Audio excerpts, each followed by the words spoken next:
ಮೂಳೆಗೆ ಸಂಬಂಧಪಟ್ಟಂತಹ ಆಹಾರಗಳು ಯಾವುವು? ಬೆನ್ನು ಮೂಳೆಗೆ ಕ್ಯಾಲ್ಸಿಯಂ ಬೇಕು. ಹ್ಮ್. ಆ ಕ್ಯಾಲ್ಸಿಯಂ ಅನ್ನ ಸರಿಯಾಗಿ ಅಬ್ಸಾರ್ಬ್ ಆಗಬೇಕಿದ್ರೆ ವಿಟಮಿನ್ ಡಿ ಬೇಕು. ಕಾರ್ಬೋಹೈಡ್ರೇಟ್ಸ್ ಅಂದ್ರೆ ಯಾವೆಲ್ಲ ಪದಾರ್ಥಗಳು ಬರುತ್ತೆ ಆಹಾರದಲ್ಲಿ? ವೆಜಿಟೇಬಲ್ಸ್ ತಿಂದ್ರೆ ಅದರಲ್ಲೂ ಕಾರ್ಬೋಹೈಡ್ರೇಟ್ ಇರ್ತದೆ, ಆದರೆ ಅದು ನಿಧಾನವಾಗಿ ಬಾಡಿಗೆ ಅಬ್ಸಾರ್ಬ್ ಆಗುತ್ತೆ. ಆದರೆ ನೀವು ರೈಸ್ ತಿಂದಾಗ ಅಥವಾ ಮೈದಾದಿಂದ ಮಾಡಿದ ಯಾವುದೇ ಒಂದು ವಸ್ತುವನ್ನು ತಿಂದಾಗ ಬಾಡಿ ಶುಗರ್ ಇಮಿಡಿಯೇಟ್ಲಿ ಜಾಸ್ತಿ ಆಗುತ್ತೆ. ಈ ಬೋನ್ ಟ್ಯೂಮರ್ ಅಂತ ಬರುತ್ತಲ್ಲ, ಬೋನ್ ಟ್ಯೂಮರ್ ಅನ್ಕಂಟ್ರೋಲ್ಡ್ ಸೆಲ್ ಡಿವಿಷನ್ ಅಂದ್ರೆ ಅಲ್ಲಿ ಕಂಟ್ರೋಲ್ ಅಲ್ಲದೆ ಆಗುವಂಥದ್ದಕ್ಕೆ ನಾವು ಟ್ಯೂಮರ್ ಆಗಿದೆ ಅಂತ ಹೇಳುವಂಥದ್ದು.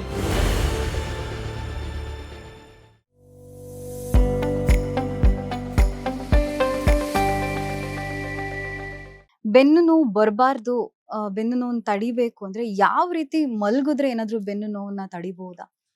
ಮಲ್ಗೋ ಪೊಸಿಷನ್ ಏನಾದ್ರು ಚೇಂಜ್ ಮಾಡ್ಕೊಳ್ಳೋದಾಗಿರ್ಬೋದು. ಮಲಗೋ ಪೊಸಿಷನ್ ಅಲ್ಲಿ ನಿಮ್ಗೆ ಯಾವ್ದು ಕಂಫರ್ಟಬಲ್ ನಮ್ಮ ಬಾಡಿನೇ ಹೇಳುತ್ತೆ ಯಾವ ರೀತಿ ಮಲಗಿದ್ರೆ ಉತ್ತಮ ಅಂತ. ನಮ್ಮ body is the best this thing. So ಯಾವ್ದು ಕಂಫರ್ಟಬಲ್ ಆಗಿರುತ್ತೋ ಆ ಒಂದು ಪೊಸಿಷನ್ ಅಲ್ಲಿ ಮಲ್ಕೊಳ್ಬಹುದು. ಸೊ ಕೆಲವೊಮ್ಮೆ ಕಾಂಫರ್ಟ್ ಕೊಡ್ಲಿಕ್ಕೋಸ್ಕರ ಮಂಡಿ ಅಡಿಯಲ್ಲಿ ಒಂದು ದಿಂಬಿಟ್ಕೊಳ್ಳುವಂಥದ್ದು ಅಥವಾ ಸೈಡ್ ನಲ್ಲಿ ಮಲ್ಕೊಂಡ್ರೆ ಎರಡು ಕಾಲುಗಳ ಮಧ್ಯದಲ್ಲಿ ದಿಂಬಿಟ್ಕೊಳ್ಳುವಂಥದ್ದು, ಆ ಕಾಂಫರ್ಟ್ ಕೊಡ್ಲಿಕ್ಕೋಸ್ಕರ ನಾವು ಆ ರೀತಿಯಲ್ಲಿ ಮಾಡ್ಕೊಳ್ಬಹುದು. ಪರ್ಟಿಕ್ಯುಲರ್ ಒಂದು ಪೊಸಿಷನ್ ಅಂತ ತಿಳ್ಕೊಂಡು ಇಲ್ಲ.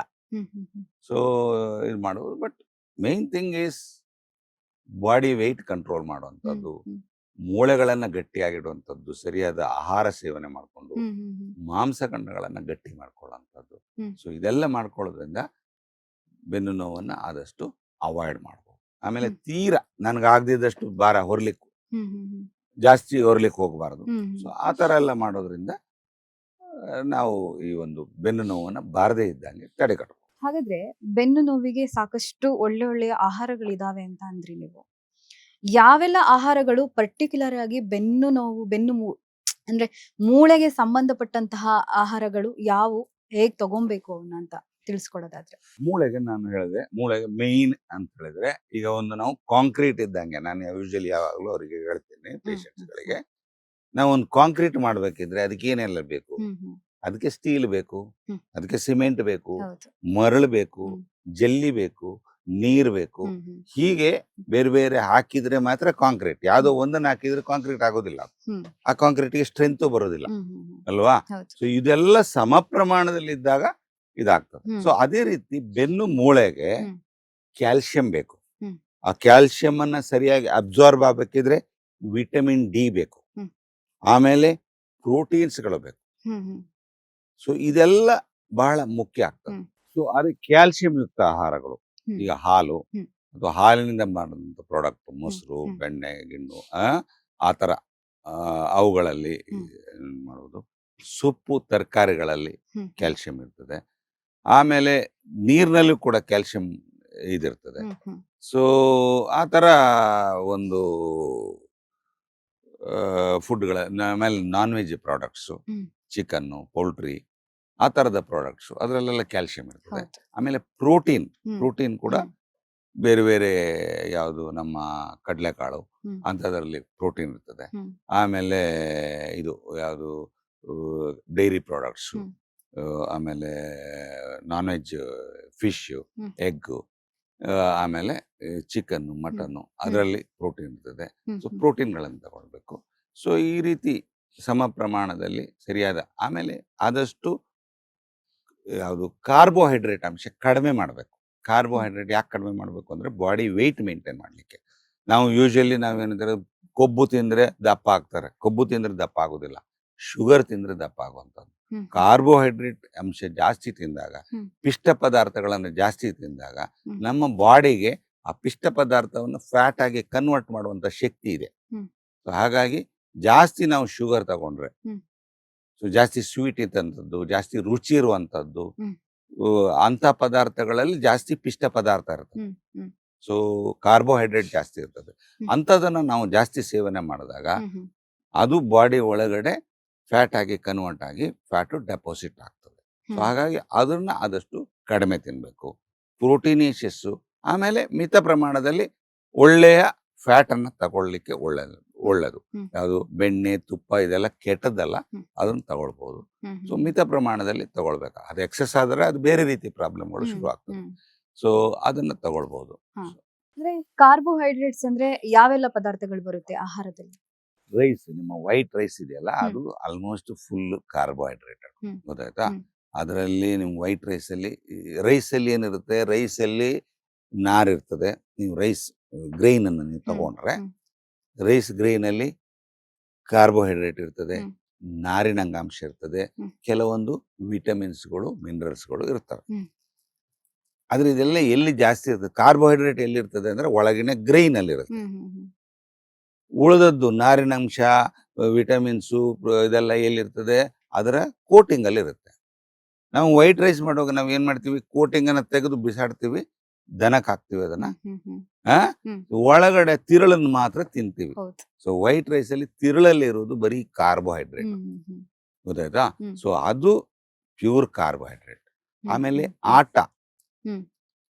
ಮೈದಾ, ಹ್ಮ್. ಹ್ಮ್. ಹ್ಮ್. ಹೌದು ಸರ್. ಮೈದಾದಲ್ಲಿ ಹ್ಮ್. ಗೋಧಿಯಲ್ಲಿಯೂ ಕೂಡ ಹ್ಮ್. ಒಳಗಡೆ ತಿರುಳಿನಲ್ಲಿ ಬರೀ ಕಾರ್ಬೋಹೈಡ್ರೇಟ್ ಇರೋದು, ಹ್ಮ್. ಸಿಂಪಲ್ ಶುಗರ್ಸ್ ಇರೋದು, ಹ್ಮ್. ಹ್ಮ್. ಹ್ಮ್. ಗೊತ್ತಾಯ್ತಾ? ಹೊರಗಡೆ ಕೋಟಿಂಗ್ ಅಲ್ಲಿ. ಆದ್ರೆ ಮೈದಾದಲ್ಲಿ ಏನ್ ಮಾಡ್ತೀರಿ, ಕೋಟಿಂಗ್ ತೆಗೆದ್ಬಿಟ್ಟು ಒಳಗಿನ ತಿರುಳನ್ನು ಮಾತ್ರ ಗ್ರೈಂಡ್ ಮಾಡ್ತೀವಿ. ಸೊ ಅದು ಕೂಡ ಪ್ಯೂರ್ ಕಾರ್ಬೋಹೈಡ್ರೇಟ್. ಇಮಿಡಿಯೇಟ್ ಈ ಕಾರ್ಬೋಹೈಡ್ರೇಟ್ಗಳಲ್ಲಿ 2 ಟೈಪ್ ಇರ್ತದೆ. ಈಗ ಉದಾಹರಣೆಗೆ ನೀವು ಒಂದು ವೆಜಿಟೇಬಲ್ಸ್ ತಿಂದ್ರೆ ಅದರಲ್ಲೂ ಕಾರ್ಬೋಹೈಡ್ರೇಟ್ ಇರ್ತದೆ, ಹ್ಮ್. ಆದ್ರೆ ಅದು ನಿಧಾನವಾಗಿ ಬಾಡಿಗೆ ಅಬ್ಸರ್ವ್ ಆಗುತ್ತೆ. ಹ್ಮ್. ನಿಧಾನವಾಗಿ ಅಬ್ಸರ್ವ್ ಆಗುತ್ತೆ. ಅದರೊಟ್ಟಿಗೆ ಸ್ಟಾರ್ಚ್ ಇರುತ್ತೆ, ಐ ಮೀನ್ ಇದಿರುತ್ತೆ, ಯಾವುದು ಫೈಬರ್ಸ್ ಇರುತ್ತೆ. ಹ್ಮ್. ಹ್ಮ್. ಸೊ ನಿಧಾನವಾಗಿ ಅಬ್ಸಾರ್ಬ್ ಆಗುತ್ತೆ. ಸೊ ಅದರಿಂದ ಪ್ರಾಬ್ಲಮ್ಸ್ಗಳು ಕಡಿಮೆ. ಹ್ಮ್. ಆದ್ರೆ ನೀವು ರೈಸ್ ತಿಂದಾಗ ಹ್ಮ್. ಹ್ಮ್. ಅಥವಾ ಮೈದಾದಿಂದ ಮಾಡಿದ ಯಾವುದೇ ಒಂದು ವಸ್ತುವನ್ನು ತಿಂದಾಗ ಹ್ಮ್. ಹ್ಮ್. ಬಾಡಿ ಶುಗರ್ ಇಮಿಡಿಯೇಟ್ಲಿ ಜಾಸ್ತಿ ಆಗ್ಬಿಡುತ್ತೆ. ಹ್ಮ್.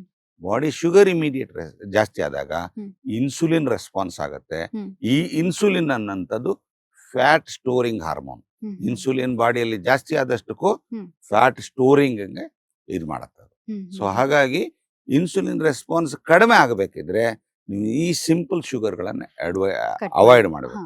ವೈಟ್ ರೈಸ್ ಅನ್ನು ಅವಾಯ್ಡ್ ಮಾಡಬೇಕು, ಹ್ಮ್. ಹ್ಮ್. ಹ್ಮ್. ಮೈದಾನ ಅವಾಯ್ಡ್ ಮಾಡಬೇಕು, ಆಲೂಗಡ್ಡೆ ಅಂತ ಪದಾರ್ಥಗಳನ್ನು ಸ್ವಲ್ಪ ಆದಷ್ಟು ಕಡಿಮೆ ತಿನ್ಬೇಕು. ಹ್ಮ್. ಸೊ ಹ್ಮ್. ಇದನ್ನ ಮತ್ತೆ ಶುಗರ್ ಇಸ್ ಎ ಪ್ಯೂರ್, ಇದು ಹ್ಮ್. ಇಮಿಡಿಯೇಟ್ಲಿ ಅಬ್ಸರ್ವ್ ಆಗ್ಬಿಡುತ್ತೆ. ಅಷ್ಟೇ. ಗ್ಲೂಕೋಸ್ ಇರ್ಬೋದು, ಹ್ಮ್. ಶುಗರ್ ಇರ್ಬೋದು, ಅಥವಾ ನಿಮ್ಮ ಯಾವುದು ಶುಗರ್ ಕೇನ್ ಜ್ಯೂಸ್ ಇರ್ಬೋದು, ಹ್ಮ್. ಇವೆಲ್ಲ ಇಮಿಡಿಯೇಟ್ಲಿ ಹ್ಮ್. ಶುಗರ್ ಅನ್ನ ಜಾಸ್ತಿ ಮಾಡ್ತದೆ. ಅದನ್ನೆಲ್ಲ ಆದಷ್ಟು ಅವಾಯ್ಡ್ ಮಾಡಬೇಕು. ಸರ್ ನೀವ್ ಹೇಳಿದ್ರಿ ಇವಾಗ ಶುಗರ್ ಎಲ್ಲ ಕಟ್ ಮಾಡ್ಬೇಕು, ಕಾರ್ಬೋಹೈಡ್ರೇಟ್ಸ್ ಇರುತ್ತೆ, ವೈಟ್ ರೈಸ್ ಅವಾಯ್ಡ್ ಮಾಡ್ಬೇಕು ಅಂತ. ಈ ಬೋನ್ ಟ್ಯೂಮರ್ ಅಂತ ಬರುತ್ತಲ್ವಾ, ಬೋನ್ ಟ್ಯೂಮರ್ ಅಂದ್ರೆ ಏನು, ಅದಕ್ಕೆ ಅದರ ಲಕ್ಷಣಗಳೇನು, ಮತ್ತೆ ಅದಕ್ಕೆ ಪರಿಹಾರಗಳಾದ್ರೂ ಏನಿರುತ್ತೆ ಅಂತ? ಬೋನ್ ಟ್ಯೂಮರ್ ಅಂತ ಹೇಳಿದ್ರೆ, ಹ್ಮ್. ಟ್ಯೂಮರ್, ಎನಿ ಟ್ಯೂಮರ್, ಹ್ಮ್. ಈ ನಮ್ಮ ಬಾಡಿಯಲ್ಲಿ ಎಲ್ಲಾ ಸೆಲ್ಸ್ಗಳು ಮಲ್ಟಿಪ್ಲೈ ಆಗ್ತಾ ಇರ್ತವೆ. ಹ್ಮ್. ಹುಟ್ಟಿದಾರಭ್ಯದಿಂದ ಸಾಯುವವರೆಗೂ ಸೆಲ್ಸ್ಗಳು ಮಲ್ಟಿಪ್ಲೈ ಆಗ್ತಾ ಹ್ಮ್. ಇರ್ತವೆ. ಹ್ಮ್. ಅದರಿಂದಾಗಿ ನಾವು ಇಷ್ಟುದ್ದ ಬೆಳೆದಿರ್ತೀವಿ, 2.5 kg ಬೆಳೆದಿರ್ತೀವಿ, ಸಾಯುವಾಗ 70, 80, 90 kg ಆಗ್ತೀವಿ. ಹ್ಮ್. ಹ್ಮ್. ಅಂದ್ರೆ ಅಲ್ಲಿವರೆಗೂ ಬೆಳೀತಾ ಇರ್ತದೆ, ಸೆಲ್ ಡಿವಿಷನ್ ಆಗ್ತಾ ಇರ್ತದೆ. ಹ್ಮ್. ಹ್ಮ್. ಹ್ಮ್. ಇದು ಒಂದು ಕಂಟ್ರೋಲ್ಡ್ ಇದರಲ್ಲಿ ಆಗ್ತಾ ಇರ್ತದೆ. ಹ್ಮ್. ಅದಕ್ಕೊಂದು ರೇಟ್ ಇದೆ. ಇಂಥ ರೇಟಲ್ಲಿ ಡೆವಲಪ್ ಆಗಬೇಕು, ಇಂಥ ರೇಟಲ್ಲಿ ಮಲ್ಟಿಪ್ಲೈ ಆಗಬೇಕು. ಹ್ಮ್. ಹ್ಮ್. ಹ್ಮ್. ಯಾಕಂದ್ರೆ ಸೆಲ್ಸ್ಗಳು ಹುಟ್ಟುತ್ತವೆ, ಸೆಲ್ಸ್ಗಳು ಸಾಯ್ತವೆ. ಹಾ.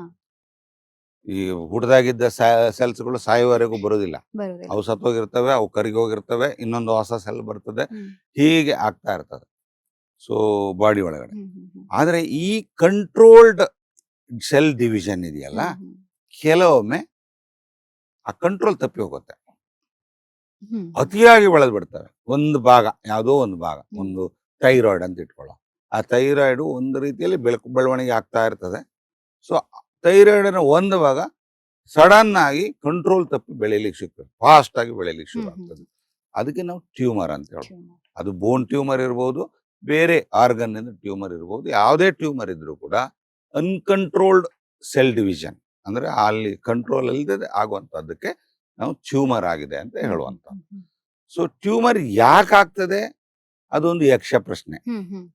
ಬೇರೆ ಬೇರೆ ರೀಸನ್ಸ್ ಇರ್ತದೆ. ಹ್ಮ್. ಇವತ್ತಿನ ಒಂದು ವಾತಾವರಣ ಎಷ್ಟೊಂದು ಕಲುಷಿತ ಆಗಿದೆ ಅಂತ ಹೇಳಿದ್ರೆ, ಹ್ಮ್. ಇದು ಟ್ಯೂಮರ್ ಗ್ರೋತ್ ಆಗ್ಲಿಕ್ಕೆ ಫೇವರೇಬಲ್ ಆಗಿದೆ. ಹ್ಮ್. ಮೊದ್ಲಿದ್ದಂತ ಈಗ ಒಂದು 50 ವರ್ಷದ ಹಿಂದೆ ಯಾವುದು ಮನುಷ್ಯ ಯಾವ ರೀತಿಯೂ ಇದ್ದಾನೆ, ಈಗ ಯಾವ ರೀತಿ ಇದ್ದಾನೆ, ಈಗ ಎಲ್ಲ ಫಾಸ್ಟ್ ಫುಡ್ಗಳು, ನಾನೇನು ಹೇಳಿದೆ, ಮೈದಾದಿಂದ ಮಾಡಿರೋದು, ಮತ್ತೊಂದು ಸಿಂಪಲ್ ಶುಗರ್ಸು, ಇದೆಲ್ಲ ಜಾಸ್ತಿ ಆಗಿರೋದ್ರಿಂದ ಶುಗರು ಟ್ಯೂಮರ್ ಅನ್ನ ಫೇವರ್ ಮಾಡುತ್ತೆ. ಟ್ಯೂಮರ್ ಫಾಸ್ಟ್ ಆಗಿ ಗ್ರೋತ್ ಆಗತ್ತಲ್ಲ, ಅದಕ್ಕೆ ಎನರ್ಜಿ ಬೇಕು. ಅದಕ್ಕೆ ಫುಲ್ ಇಮಿಡಿಯೇಟ್ ಎನರ್ಜಿ ಎಲ್ಲಿಂದ ಸಿಗುತ್ತೆ? ಶುಗರ್ ಇಂದ ಸಿಗುತ್ತೆ. ಸೊ ಟ್ಯೂಮರ್ ಇದ್ದವರು ಶುಗರ್ ಆದಷ್ಟು ಕಡಿಮೆ ಮಾಡಿದ್ರೆ, ಶುಗರ್ ಅಂಡ್ ಸಿಂಪಲ್ ಶುಗರ್ಸ್ ಅದನ್ನೆಲ್ಲ ಕಡಿಮೆ ಮಾಡಿದ್ರೆ ಟ್ಯೂಮರ್ ಗ್ರೋತ್ ಅನ್ನು ಕೂಡ ಸ್ವಲ್ಪ ಮಟ್ಟಿಗೆ ಕಂಟ್ರೋಲ್ ಮಾಡಬಹುದು. ಸೊ ಹಾಗಾಗಿ ಈ ತರ ಬೋನ್ ಟ್ಯೂಮರ್ ಕೂಡ ಇದಕ್ಕೆ ಎಕ್ಸೆಪ್ಷನ್ ಅಲ್ಲ. ಅದು ಬೋನ್ ಅಲ್ಲ ಆಗುತ್ತೆ, ಅದಕ್ಕೆ ಬೋನ್ ಟ್ಯೂಮರ್ ಅಂತ ಹೇಳ್ತೀವಿ. ಬೇರೆ ಟಿಶ್ಯೂ ಎಲ್ಲ ಆದ್ರೆ ಅದಕ್ಕೆ ಬೇರೆ ರೀತಿ ಟ್ಯೂಮರ್ ಆಗ್ತದೆ. ಸೊ ಇದು this is the reason for the tumour. ಮೂಳೆ ಕ್ಯಾನ್ಸರ್ಗಳು ಅಂತ ಬರುತ್ತೆ, ಹೌದು. ಅದ್ರ ಲಕ್ಷಣಗಳೇನು? ಅಥವಾ ಟ್ಯೂಮರ್ ಸಪರೇಟ್, ಮೂಳೆ ಕ್ಯಾನ್ಸರ್ ಕ್ಯಾನ್ಸರ್ ಟ್ಯೂಮರ್ ಅಂದ್ರೆ any tumour in any tissue. Tumour can be a benign or a malignant ಅಂತ ಎರಡು ಟೈಪ್ ಇರ್ತದೆ. ಒಂದು ಬಿನೈನ್ ಅಂತ, ಬಿನೈನ್ ಅಂದ್ರೆ ಕ್ಯಾನ್ಸರ್ ಅಲ್ಲದೆ ಇರೋದು. ಇನ್ನೊಂದು ಮ್ಯಾಲಿಗ್ನೆಂಟ್, ಮ್ಯಾಲಿಗ್ನೆಂಟ್ ಅಂದ್ರೆ ಕ್ಯಾನ್ಸರ್. ಗೊತ್ತಾಯ್ತಾ? ಸೊ ಬಿನೈನ್ ಟ್ಯೂಮರು ಬಿನೈನ್ ಅಲ್ಲೂ ಬೆಳೀತದೆ, ಆದ್ರೆ ಈ ಕ್ಯಾನ್ಸರ್ ಬೆಳೆದಷ್ಟು ಫಾಸ್ಟ್ ಆಗಿ ಬೆಳೆಯುವುದಿಲ್ಲ. ಬಿನೈನ್ ಹೈಪರ್ಟ್ರೋಫಿ ಆಫ್ ಪ್ರಾಸ್ಟೇಟ್ ಗ್ಲ್ಯಾಂಡ್ ದಪ್ಪ ಆಗ್ತದೆ. ಬಿನೈನ್ ಅಂದ್ರೆ ಏಜ್ ಆದ್ಮೇಲೆ ಹೆಚ್ಚಿನವರಿಗೆ ಆಗ್ತದೆ. ಅದು ಈ ಪ್ರಾಸ್ಟೇಟ್ ಗ್ಲ್ಯಾಂಡ್ ಸ್ವಲ್ಪ ದೊಡ್ಡದಾಗ್ತದೆ. ಬಟ್ ಅದು ಬಿನೈನ್ ಮೆಲಿಗ್ನೆಂಟ್ ಅಂತ ಟಿಶ್ಯೂ ಅಲ್ಲಿ ಅದನ್ನ ಟೆಸ್ಟ್ ಮಾಡಿ ನೋಡಿದಾಗ ಗೊತ್ತಾಗತ್ತೆ. ಸೊ ಎರಡಕ್ಕೂ ಒಟ್ಟಿಗೆ ನಾವು ಟ್ಯೂಮರ್ ಅಂತ ಹೇಳ್ತೀವಿ. ಬಿನೈನಿಗೂ ಟ್ಯೂಮರ್ ಅಂತ ಹೇಳ್ತೀವಿ, ಮೆಲಿಗ್ನೆಂಟಿಗೂ ಟ್ಯೂಮರ್ ಅಂತ. ಬಟ್ ಕ್ಯಾನ್ಸರ್ ಯಾವಾಗ? ಅದು ಮೆಲಿಗ್ನೆಂಟ್ ಆದಾಗ, ಕ್ಯಾನ್ಸರಸ್ ಆದಾಗ ಅದಕ್ಕೆ ಕ್ಯಾನ್ಸರ್ ಅಂತ ಹೇಳ್ತೀವಿ. ಅಷ್ಟೇ ವ್ಯತ್ಯಾಸ. ಅದಕ್ಕೇನಾದ್ರೂ ಪರಿಹಾರ? ಸರ್ಜರಿ, ಆಮೇಲೆ ಬೇರೆ ಬೇರೆ ರೇಡಿಯೋಥೆರಪಿ, ಕಿಮೋಥೆರಪಿ ಅದೆಲ್ಲ ಇರುತ್ತೆ. ಅದು ಡಿಪೆಂಡಿಂಗ್ ಅಪಾನ್ ದ ಯಾವ ಸೆಲ್ ಅಲ್ಲಿ ಆಗಿರುತ್ತೆ, ಯಾವ ಸೆಲ್ ಟೈಪ್ ಇದೆ. ಅದು ಥೈರಾಯ್ಡ್ ಆದ್ರೆ ಒಂದು ರೀತಿಯ ಟ್ರೀಟ್ಮೆಂಟು, ಪ್ರಾಸ್ಟೇಟ್ ಆದ್ರೆ ಇನ್ನೊಂದು ರೀತಿಯ ಟ್ರೀಟ್ಮೆಂಟು. ಆ ಒಂದು ಪರ್ಟಿಕ್ಯುಲರ್ ಸೆಲ್ಸ್ ಜಾಸ್ತಿ ಡಿವಿಷನ್ ಆಗ್ಲಿಕ್ಕೆ, ಜಾಸ್ತಿ ಹೈಪರ್ಟ್ರೋಫಿ ಆಗ್ಲಿಕ್ಕೆ ಯಾವ ಕಾರಣ, ಅದಕ್ಕೆ ಯಾವ ಹಾರ್ಮೋನ್ ಆಗ್ತದೆ, ಅದಕ್ಕೆ ಯಾವ ಕೀಮೋಥೆರಪಿ ಆಗುತ್ತೆ, ಅದ್ರ ಮೇಲೆ ಡಿಪೆಂಡಿಂಗ್ ಆಗಿ ಅದರ treatment. So treatment can be broadly surgical or chemotherapy or ಬೇರೆ ಇನ್ನೇನಾದ್ರು ರೇಡಿಯೋಥೆರಪಿ. ಸೊ ರೇಡಿಯೋಥೆರಪಿಯಲ್ಲಿ ಹೈ ರೇಡಿಯೋ ಫ್ರೀಕ್ವೆನ್ಸಿ ಕೊಟ್ಟಾಗ ಇದು ಟಿಶ್ಯೂ ಕರಿ ಹೋಗ್ತದೆ. ಸೊ ಅದನ್ನ ಮಾಡಬಹುದು. ಈ ಬ್ರಾಡ್ಲಿ ಈ ಒಂದು 3 variety, radiotherapy, chemotherapy and surgery, ಈ ಒಂದು ಟ್ರೀಟ್ಮೆಂಟ್ ಇಂದ ಅದನ್ನ ಕಂಟ್ರೋಲ್ ಮಾಡಬಹುದು, ಇಲ್ಲ ಗುಣಪಡಿಸಬಹುದು. ಕೆಲವೊಮ್ಮೆ ಗುಣಪಡಿಸ್ಲಿಕ್ಕೆ ಆಗ್ತದೆ, ಕೆಲವೊಮ್ಮೆ ಗುಣಪಡಿಸ್ಲಿಕ್ಕೆ ಆಗದೆ ಇರುವಂತದನ್ನ ಕಂಟ್ರೋಲ್ ಮಾಡಬಹುದು. ಒಂದು ಲೈಫ್ ಅನ್ನ ಜಾಸ್ತಿ ಮಾಡ್ಲಿಕ್ಕೆ ಆಗ್ತದೆ. ಈ ಕೀಮೋಥೆರಪಿ, ರೇಡಿಯೋಥೆರಪಿ ಅಂದ್ರೆ ಎರಡು ಬೇರೆ ಬೇರೆ ಅಲ್ವಾ? ಏನ್ ವ್ಯತ್ಯಾಸ ಅವೆರಡಕ್ಕೂ? ರೇಡಿಯೋಥೆರಪಿ ಅಂದ್ರೆ ಹೈ ಫ್ರೀಕ್ವೆನ್ಸಿ ನೀವು ರೇಡಿಯೇಷನ್ ಅನ್ನು ಕೊಡುವಂಥದ್ದು. ರೇಡಿಯೇಷನ್ ಅಂತ ಇದೆಯಲ್ವಾ, ಅದನ್ನ ಹೈ ಫ್ರೀಕ್ವೆನ್ಸಿಯಲ್ಲಿ ರೇಡಿಯೇಷನ್ ಕೊಟ್ಟು ಕರಗಿಸುವಂತದ್ದಕ್ಕೆ ರೇಡಿಯೋಥೆರಪಿ ಅಂತ ಹೇಳಿ. ಅದಕ್ಕೆ ಮೆಷಿನ್ ಬೇಕು, ದೊಡ್ಡ ದೊಡ್ಡ ಮೆಷಿನ್ ಇರ್ತದೆ. ಸೊ ಆ ಒಂದು ಮೆಷಿನ್ ಅಲ್ಲಿ ರೇಡಿಯೋಥೆರಪಿ ಕೊಡ್ತೀವಿ. ಕೀಮೋಥೆರಪಿ ಅಂದ್ರೆ ಕೀಮೋ ಅಂದ್ರೆ ಕೆಮಿಕಲ್, ಥೆರಪಿ ಅಂದ್ರೆ ಟ್ರೀಟ್ಮೆಂಟ್. ಸೊ ಕೆಮಿಕಲ್ ಇಂದ ಟ್ರೀಟ್ಮೆಂಟ್ ಮಾಡುವಂತದ್ದು, ಮೆಡಿಸಿನ್ ಇಂದ ಟ್ರೀಟ್ಮೆಂಟ್ ಮಾಡೋದು, ಅದಕ್ಕೆ ಕೀಮೋಥೆರಪಿ ಅಂತ ಹೇಳ್ತೀವಿ. ಸೊ ಕೀಮೋಥೆರಪಿ, ರೇಡಿಯೋಥೆರಪಿ, ಆಮೇಲೆ ಸರ್ಜಿಕಲ್ ಟ್ರೀಟ್ಮೆಂಟ್. ಲೇಟೆಸ್ಟ್ ಹಾಗೂ ಇಂಟ್ರೆಸ್ಟಿಂಗ್ ಸುದ್ದಿಗಳಿಗಾಗಿ ಬಾಸ್ ಟಿವಿ ಕನ್ನಡ ಚಾನೆಲ್ನ ಸಬ್ಸ್ಕ್ರೈಬ್ ಮಾಡಿ, ಹಾಗೆಯೇ ಬೆಲ್ ಐಕಾನ್ ಪ್ರೆಸ್ ಮಾಡಿ. ಇದರ ಜೊತೆಗೆ ಫೇಸ್ಬುಕ್, ಇನ್ಸ್ಟಾಗ್ರಾಮ್, ಎಕ್ಸ್ ನಲ್ಲೂ ಮಿಸ್ ಮಾಡದೆ ಫಾಲೋ ಮಾಡಿ.